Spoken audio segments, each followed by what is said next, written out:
Sensation. Diana's secret diaries revealed. What was really behind the smile of the people's princess? The royal palace is in shock. For the first time, shocking details have been disclosed about how Diana broke centuries-old traditions while raising William and Harry. Discover why her approach to motherhood became the greatest threat to the crown. The style icon, the people's princess. Diana had many unofficial titles, but perhaps the only one she truly cherished was the title of Mom. The Queen of Hearts, an unhappy wife, a naive aristocrat. The world still wonders who Lady Di truly was.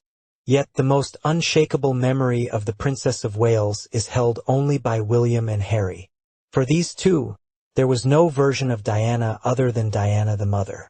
Diana gave birth to her sons when she was barely more than a child herself, aged 21 and 23, respectively. For comparison, the Duchess of Cambridge gave birth to Prince George when she was 31. She had no higher education, no real-world experience.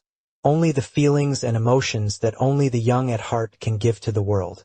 Breaking from royal tradition, Diana chose to deliver both her sons, Prince William and Prince Harry, at St. Mary's Hospital in London, rather than within the palace walls, as all royal women before her had done. Furthermore, while many royal women, including Queen Elizabeth II, had used the twilight sleep method, a combination of morphine and scopolamine to dull the pain and memory of childbirth, Diana insisted on active labor, determined to remain fully conscious during the process. Another major break from tradition was Prince Charles's presence during both births, something unheard of in royal history. This choice inspired many royal fathers to follow suit, including Diana's own sons, William and Harry, who were present for the births of their own children. Interestingly, Prince Charles reportedly wanted to name their sons Albert and Arthur. Esoteric thinkers might have supported this, as the shared letters in those names could have symbolized harmony and better understanding between siblings. In the past, royal children were left at home under the care of nannies while parents like Queen Elizabeth and Prince Philip undertook long overseas tours. Diana, however, refused to leave her 9-month-old son behind in London, deciding instead to take him with her. In 1983, Prince William joined his parents on a 6-week tour of Australia and New Zealand. While many royal fans found this decision unconventional at the time, it proved just how deeply attached Diana was to her child. Diana's example continues to influence her sons to this day.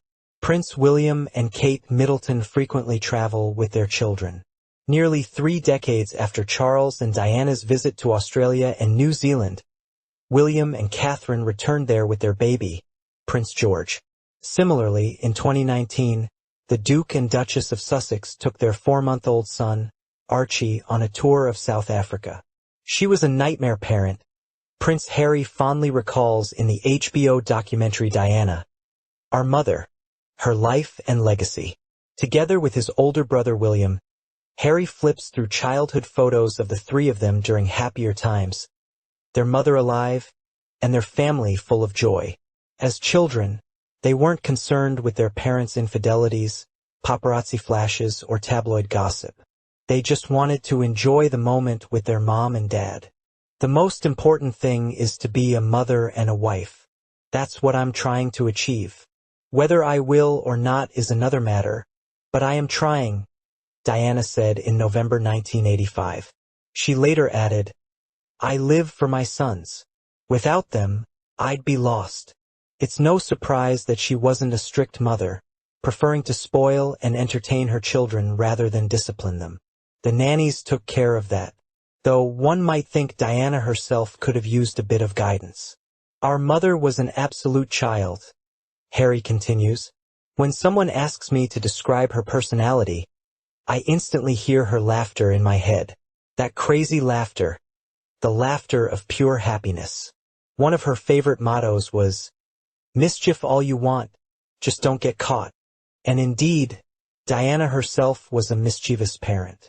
For instance, she would attend her sons' football matches and sneak candy into their socks. That's how they'd leave the field, with pockets and socks full of sweets. Diana quickly realized that in her fairy tale, while there was a prince, there was no love. It seemed that the only ones who truly loved her were her own children. And more importantly, unlike the adoration of the public, their love was tangible, something she could feel with every fiber of her being. It was the kind of love to which she could give herself fully in return. "William and Harry are the only men in my life who have never let me down," Diana once said of her sons. After experiencing the heartbreak of her husband's infidelities, she found it impossible to trust him again, devoting herself entirely to raising her two boys. Both William and Harry were absolutely smitten with their mother as children, and even today, they remember her with warmth and tenderness. Her playful, mischievous nature kept them constantly on their toes, and she was often the ringleader of their most daring escapades. She loved watching her boys play football, and she delighted in hiding sweets in Harry's socks. Diana would send her boys humorous cards with heartfelt messages, and one time she even surprised a young William by inviting supermodels Cindy Crawford, Christy Turlington, and Naomi Campbell to Buckingham Palace. The walls of William's room were covered with their posters at the time. They were waiting for me at the top of the stairs. I was about 12 or 13, and of course I had all their posters on my walls. I turned bright red, didn't know what to say, and tripped several times on my way up. It's such a funny memory. Unlike William and Harry, their grandmother, Queen Elizabeth II, and her sister, Princess Margaret, were educated at home in Buckingham Palace by their governess Marion Crawford and private tutors. Their lessons focused on history, languages, literature, and music. Prince Charles, the heir to the throne, also received his early education at Buckingham Palace, studying with his governess Catherine Peebles from the age of 5 to 8, as did his siblings. However, when it came to William and Harry, Diana insisted on giving her children as normal an education as possible, outside the palace walls. As a result, William became the first future monarch to receive a full education at a public school. Rather than relying solely on nannies and bodyguards, Diana personally took her children to school, attended school events, and made sure they experienced life like less privileged children. She showered them with love and affection, always putting her family first. When Diana accompanied William and Harry on their first day of school, she set an example that William and Kate have since followed with George, Charlotte, and Louis. Like Diana, they strive to protect their children from intrusive paparazzi and prioritize their privacy, all while ensuring they enjoy the joys of childhood. As could be expected, both William and Harry are deeply involved in raising their children, just as their mother was, and they share parental responsibilities with their wives. The filming of the documentary Diana, Our Mother, Her Life and Legacy marked the first time Harry and William spoke publicly about their mother. They admitted that the open conversations with the filmmakers served as a form of therapy, as Diana's death remains a painful and unresolved loss for both of them. While reminiscing about their mother, William and Harry eagerly shared childhood photos. Most of these pictures were taken by Diana herself, who loved capturing moments with her sons. These family chronicles, previously unpublished, are a true gift to viewers. It was a love so strong that, even when she was standing across the room, you could feel it. Diana adored babies from a young age and loved playing with them. When her own sons were born, she poured all her maternal love into them, never holding back her emotions, even in public. Despite royal protocol forbidding public displays of affection, Diana often hugged her boys, held their hands, and constantly showed her love and care. Prince Harry admitted that this helped him manage his nerves. In front of cameras and large crowds, he always knew his mother was there. It seemed that Diana did everything she could to ensure her boys were surrounded by laughter. From her first day at Kensington Palace, she felt like a prisoner of royal protocol, and she wanted a different life for her children. She was spontaneous. She loved to laugh, to have fun. She understood that real life buzzed outside the palace walls, and she wanted to show it to us. Born into an aristocratic family and later marrying the heir to the throne, Diana fought hard to give her sons an ordinary life. Together, they went to the cinema, stood in line for popcorn, ate ice cream in the park, and sometimes even visited McDonald's. Diana didn't stop her boys from being playful, jumping on beds, or throwing the occasional tantrum. She knew that even royal children needed to understand how the world works and how ordinary people live, the very people they would one day serve. Mom always cherished the moments when she could just be a mom, not the Princess of Wales. She made a decision that, no matter the challenges of raising us or the constant public attention, we would have a normal life.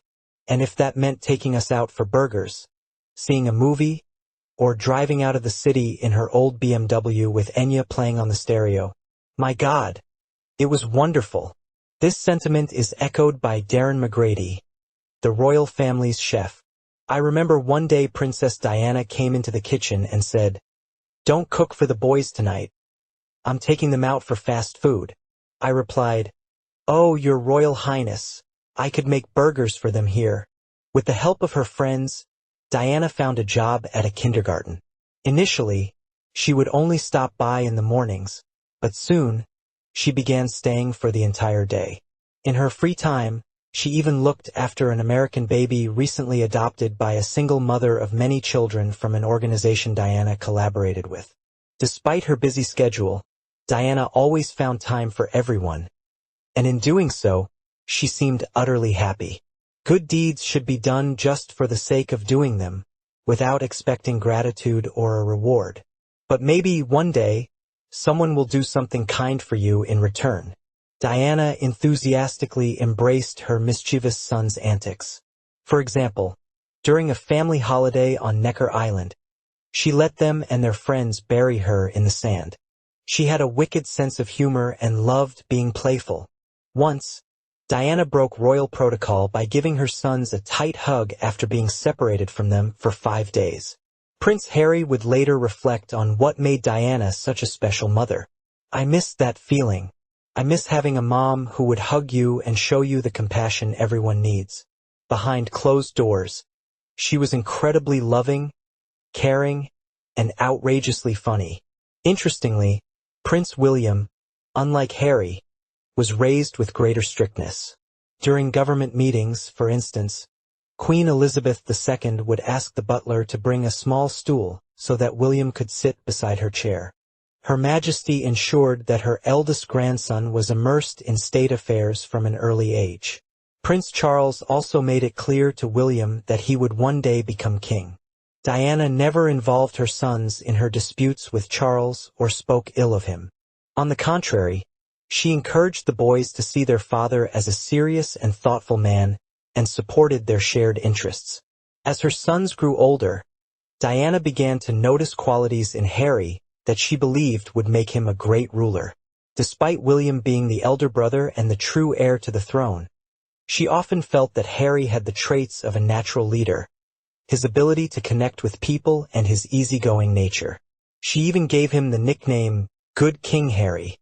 This favoritism, however, occasionally sparked conflict between the brothers.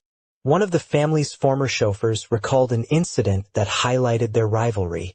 "I was driving the princes home from school, and they were arguing. They were shoving each other, and then William asked me to stop the car. Harry screamed at the top of his lungs, 'I can do whatever I want.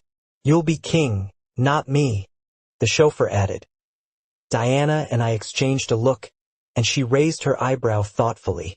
It wasn't that Diana thought William would make a poor king. Not at all.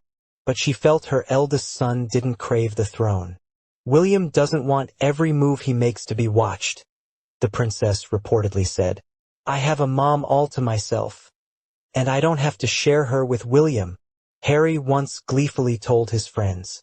According to Ken Worf, Diana's former bodyguard, the princess made a deliberate effort to give Harry extra attention so he wouldn't feel overshadowed by William. William recalls that Diana often let Harry get away with things. Harry could be wildly mischievous, sometimes driving the staff to their breaking point. At the age of 8, for example, he told a maid she needed to lose weight and once tried to pull down a teacher's trousers during school. When Diana heard about the incident at the headmaster's office, she laughed.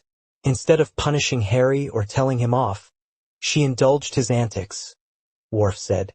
William, who was closer to Charles and Queen Elizabeth II, often struggled to understand the unique bond between Diana and Harry. One day, we were in the car with our nanny, Mom, and a bodyguard. Mom started telling a risque joke, and one of the staff tried to stop her, saying it wasn't suitable for children, but that only made her more determined to finish the story. As soon as we arrived at school, an excited Harry ran to his classmates and shared the joke, complete with all the inappropriate details. Thankfully, a teacher stopped him before things went too far. William recalls, Diana believed it was unfair to deprive her sons of time with their father and other relatives for the sake of her own ambitions. William, for example, was very close to his grandfather, Prince Philip, and their shared passion for military history brought them even closer. Prince Philip, a renowned expert in naval history, bonded with William over their discussions of historical battles. The cracks in Diana and Charles's marriage began to deepen when Charles resumed his relationship with his first love, Camilla Parker Bowles. The couple grew increasingly distant, and by the early 1990s they had officially separated. For years later, they finalized their divorce. Diana was unable to take custody of her sons, as royal bloodlines gave the crown more rights over the princes than their mother. Diana often donated her children's gifts to charity. She carefully monitored the number of Christmas presents they received, keeping only what they truly needed. However, she enjoyed shopping for her boys herself, frequently buying them books and video games. Diana believed there was so much happening in the world that deserved attention, far more than her own life. Despite her sentimentality and sensitivity, she stopped expressing her emotions publicly, even during particularly trying times. She was willing to be seen as cold or harsh if it meant people would stop talking about her. Yet this didn't shield her from rumors. Her image remained a fixture on tabloid front pages. I wanted to fulfill my duties as a wife, mother, and Princess of Wales with dignity. But I couldn't love myself, and I couldn't handle the pressure. Traditionally, two heirs to the throne are not allowed to travel on the same plane. This is to ensure that the monarchy is not left without a successor in case of a tragedy. However, when William and Harry were young, Diana insisted that the entire family, including Charles, travel together. She wanted her boys to feel like they were part of a normal family. Today, William and Kate follow the same approach, often bringing their children along on flights. Princess Diana's public appearances were the epitome of elegance and impeccable taste. But when it came to vacations, both she and her children allowed themselves to relax. No polished shoes or perfect hairstyles, just plenty of genuine fun. Diana let the boys spend carefree days like any ordinary children. Together, they visited public swimming pools, beaches, and amusement parks, where Diana herself joined in the fun and rode on attractions with her sons. The strict, formal relationships traditionally maintained between employers and staff were also redefined by Diana. She treated her staff not as servants, but more like close acquaintances. After all, they spent so much time together under one roof. For instance, Princes William and Harry were allowed to visit the royal kitchen, chat with the staff, watch meals being prepared, and even help out if they wanted to. The boys also often played with the children of palace employees. Diana herself was close to many of her staff members, including her butler, Paul Burrell. This exposure to people from all walks of life ensured that, from a young age, the two princes were aware of life beyond the confines of their royal circle, something very important to Diana. As her time with the boys became more limited, Diana tried to make every day they spent together special. Amusement parks, concerts, trips. All of these became cherished memories for William and Harry. The time spent with her, all the feelings I had for her, her love for me as her son. Those are my most treasured memories, William says. Yet not all portrayals of Diana are so glowing. In Howard Hodgson's book, Charles, The Man Who Will Be King, the author claims that Diana was a mad princess who tormented her sons. According to Hodgson, Diana suffered from mental illness, had a falling out with Princes William and Harry, and felt no true affection for her fiancé, Dodi Fayed. Shocking and unpleasant conclusions for millions of Diana's admirers worldwide? Perhaps, but that is how Hodgson describes the Princess of Wales. It is well known that Diana suffered from several health issues, including intestinal and nervous disorders. However, in Hodgson's 740-page bestseller, he suggests that Diana's episodes bordered on madness. Allegedly, there were moments of such intense outbursts that psychiatrists had to isolate her from others. Despite this, Diana was determined to fight on. Ambitious by nature, she constantly sought to be at the center of attention. In 1997, during a visit to Prime Minister Tony Blair's residence, she offered to serve as an official mediator in resolving the conflict in Northern Ireland. Knowing Diana's fiery temperament, Blair persuaded her to remain a goodwill ambassador, traveling the world to raise money for charitable causes and visiting hospitals for sick children and the elderly. Blair was so wary of Diana's unpredictable nature that he reportedly warned U.S. President Bill Clinton, "Stay away from her." When Diana visited Washington, Clinton discreetly redirected her to his wife, Hillary Clinton. According to Hodgson, Diana's fiery temper and emotional outbursts were often directed at her sons, William and Harry, making their childhood a nightmare. One such incident involved Diana losing her temper with William, reducing him to tears over what she perceived as bad behavior. After school, William wanted to play football with his friends and went to the field, but Diana ran after him, grabbed his hand, and slapped him in front of everyone. She thought he had misbehaved. William started crying, but he was quickly whisked into a car and taken back to the palace. She had a very short temper, Hodgson claims. This portrayal of Diana's volatile side aligns with other controversies surrounding her life. Former BBC Director General Tony Hall resigned as chairman of the National Gallery in London over the fallout from Diana's infamous 1995 interview, which many believe contributed to her developing paranoia and further strained her relationship with Prince Charles. Even Prince William has admitted feeling embarrassed by his mother at times. When he left primary school to attend boarding school, Diana worried that the strict environment would harm him. During this period, their relationship became toxic. She would call me at school, crying on the phone, and tell me awful things about my father. I didn't want to be involved in their fights.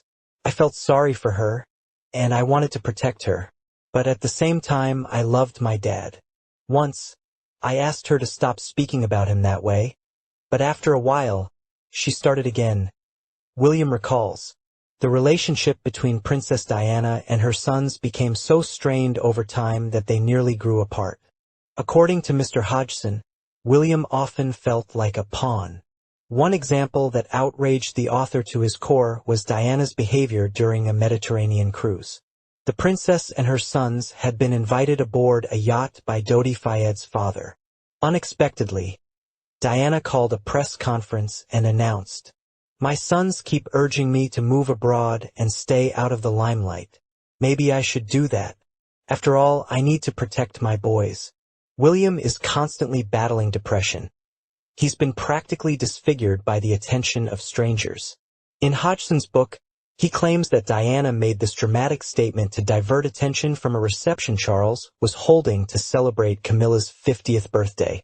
Regarding Diana's relationship with her children, Hodgson writes, "It is deeply unfortunate that she never truly paid attention to William's depression and despair. The princess spoke the truth. Her children did indeed urge her to live abroad. But she left out the part where they said it in anger and had no intention of joining her." The most heart-wrenching tragedy is that after her last argument with William, she never saw her sons again. Even joyful outings could not keep the bond between Diana and her sons as close as it once was. The boys were growing up, and time spent with their parents no longer held the same importance to them as it had in years past. William and Harry could easily chat with their mother for a few minutes before hanging up and running off to do their own thing. One such rushed conversation took place in August 1997. It was their last conversation.